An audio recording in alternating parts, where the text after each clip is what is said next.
kewujudan pelbagai kesatuan, ancaman kepada perpaduan, pindahan terbaru kepada kesatuan sekerja yang membenarkan kewujudan lebih daripada satu kesatuan dalam satu tempat kerja merupakan ancaman serius kepada perpaduan pekerja.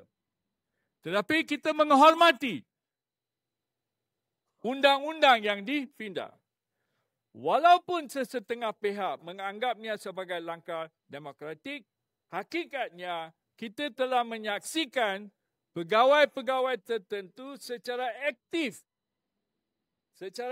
menggalakkan penubuhan kesatuan baru walaupun sudah wujud satu kesatuan yang sah di tempat kerja tersebut. Namun begitu, saya dengan tegas menyokong usaha untuk menyusun dan mengorganisasi pekerja yang masih belum mempunyai kesatuan agar mereka dapat bersatu di bawah satu kesatuan sekerja. Yang malangnya, terdapat juga pemimpin kesatuan yang secara sengaja menyokong penubuhan kesatuan baru bertujuan untuk bersaing dengan kesatuan yang sedia ada.